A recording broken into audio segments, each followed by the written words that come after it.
before we get into the video, if you're a big supporter of me and you want to be in the videos and you see all the events I do, make sure y'all go join my Discord. Link is in the description.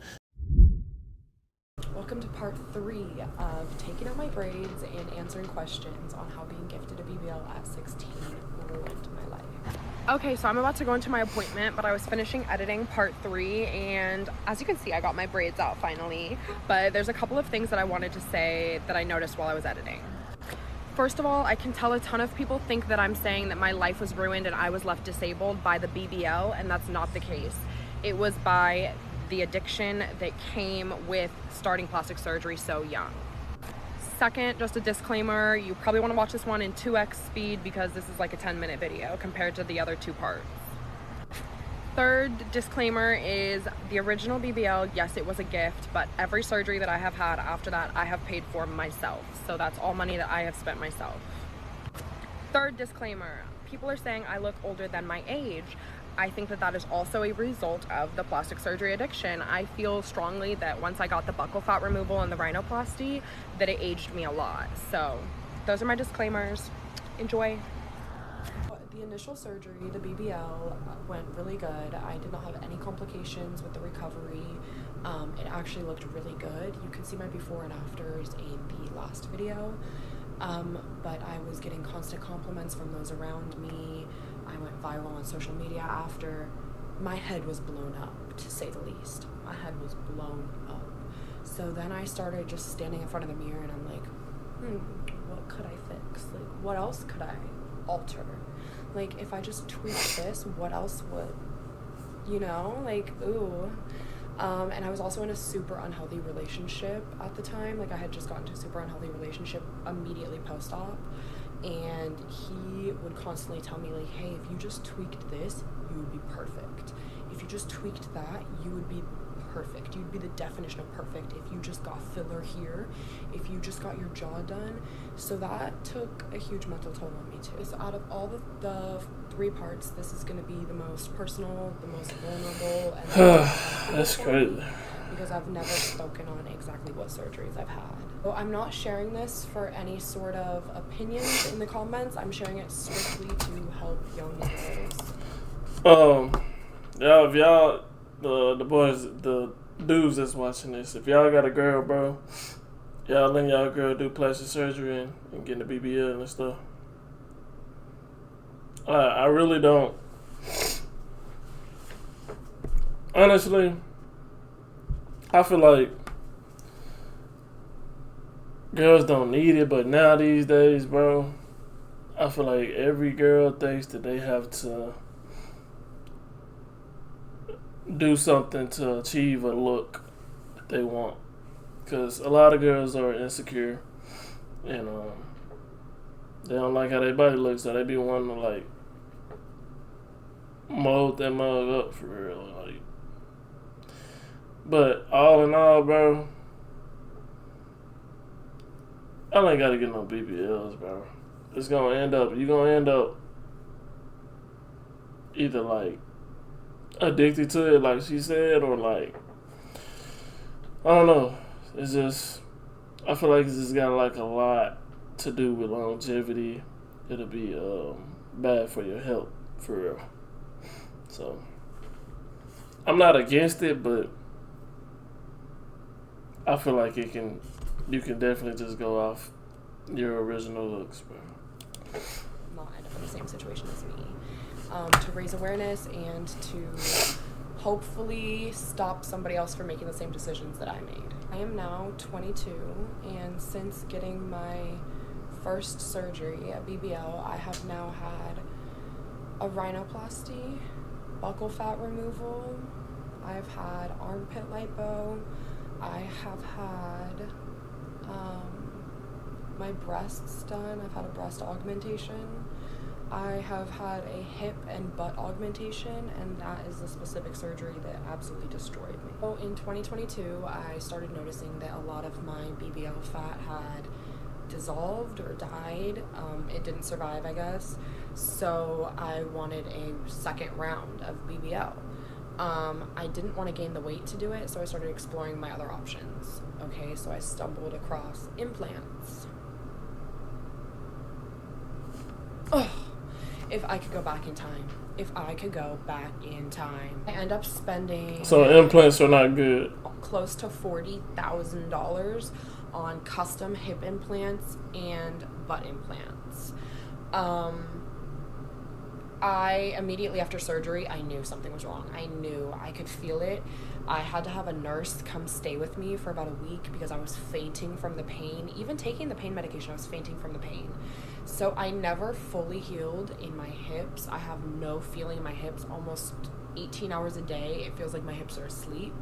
And then those other 4 hours, it's like the tingling sensation of your feet like waking up, you know what I mean? So I'm in constant discomfort. I've had to take multiple flights to and from LA to go visit the doctor that originally put them in because there's been fluid buildup, there has been issue after issue, and we are just talking about the hip implants. I haven't even moved on to the butt implants yet. So just in the hip implants, I had numerous issues. I had fluid buildup. They did not look like they fit my body at all. I'm like, how are these custom and they don't fit my body? Why can I not feel? Massive amounts of my, like, huge chunks of my body have no feeling. I have no sensation. I couldn't roll over at night. And the way that they put the hip implants in is they put the hip implants in your body and then they sew them at the top to your hip bone. So they're sewn to my hip bone, and throughout the day, I can feel where the stitching is. I can feel burning and pain and a sharp pain in that spot. Thank God I got them removed finally. But yeah, that's why I'm finally deciding to speak out on all of this, is because I've been able to start through the process of reversing everything, and I'm finally in a place where I feel like I can talk about it. I made tons of complaints to the doctor who originally put them in. He tells me, like, yeah, you are that 1%. Unfortunately, 99% of the time things go right, and you're that 1% that has complications. So I guess there's some pocket where there's like fluid buildup and stuff in my butt implants. Now we're moving on to talk about my butt implants. Sorry, you gotta keep up. So there's like some loose space in my butt implants is what I was led to believe. So fast forward to 8 months post-op from my butt implants. I'm laying on the beach in Miami and I roll from my stomach to my back. I sit up. I'm like, I start looking around. I'm like, you guys, my butt implant just flipped. What? My butt implant flipped. Have you guys seen that article online where it's like a suction cup in her butt? My butt looked like that. I will include pictures in the next slide. I said I was going to include pictures and I can't. I lied. I can't. It's too bad. But my butt implants flipped and I was doing nothing. I was laying down and I rolled over and my butt implants flipped. Now I'm racing around Miami. I end up at the emergency room where they tell me, hey, best we can do for you is to cut you open and take them out. And like, they were not cosmetic surgeons, to say the least. Like, they were not going to make sure that it looked, that the job was done aesthetically at all. Like, they were going to chop me up. So I'm like, no. Like, bro, there's too much maintenance, bro. As y'all can see, bro, there's too much maintenance to do all this BBL shit, bro. So if y'all really want this shit, bro, you gotta have the maintenance money with it. Because it might not go right. You might gotta go back. I know they be having to do therapy and they be having to, like, it's a lot of maintenance, bro. You have to work out. It's crazy. Touch me. So I go to the Miami airport with my butt inside out. I'm at the Miami airport with my butt inside out, laying on my stomach in the middle of the Miami airport. I'm on the phone with the surgeon. I'm like, I don't care where he is. You guys need to bring him into the office now. This is an emergency. He tells me in 25 years of doing this, never once has he had this happen to a patient. Oh, good, great. That makes me feel so much better. Thank you. No, like, so I go back, I take a shot, lay down, and flip it back. I did what had to be done. And then from that point on, I have basically spent every waking minute exploring my options as to how I can get them out of my body. Those are just, like, scratching the surface as to the problems that I've had with these implants. I can't even begin to explain. I can't do horseback riding anymore. I cannot do yoga. I cannot sleep in certain positions. I cannot sit in certain, if it's too hard, if the surface is too, you know what I mean? It's terrible.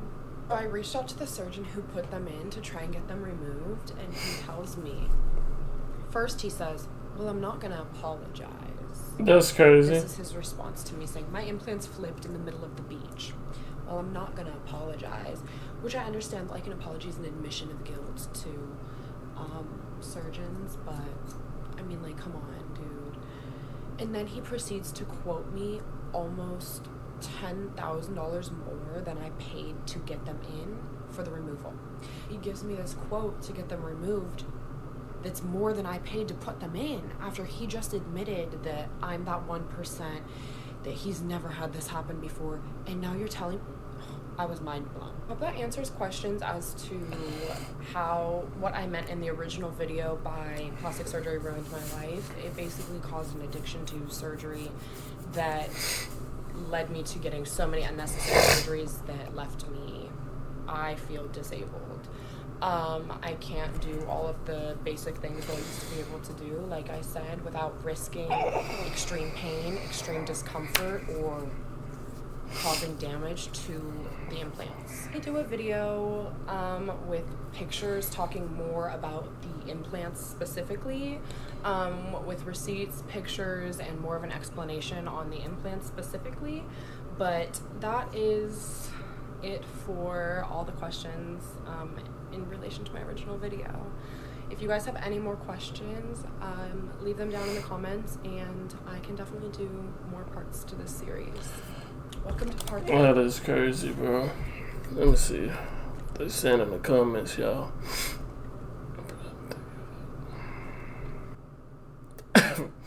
Somebody said, where does he get the money for this? Making money off her body the same way the rest of them do.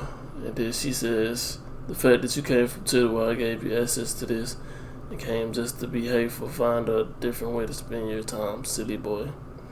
Silly boy is crazy. Heavenly seems like she's from a rich family in rich area due to her 18-year-old boy buying her the first one.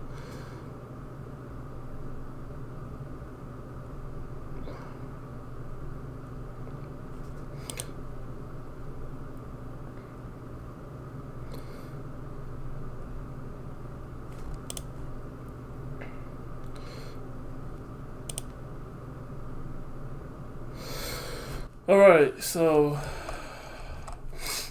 that was that. I believe this girl is she do the only stuff.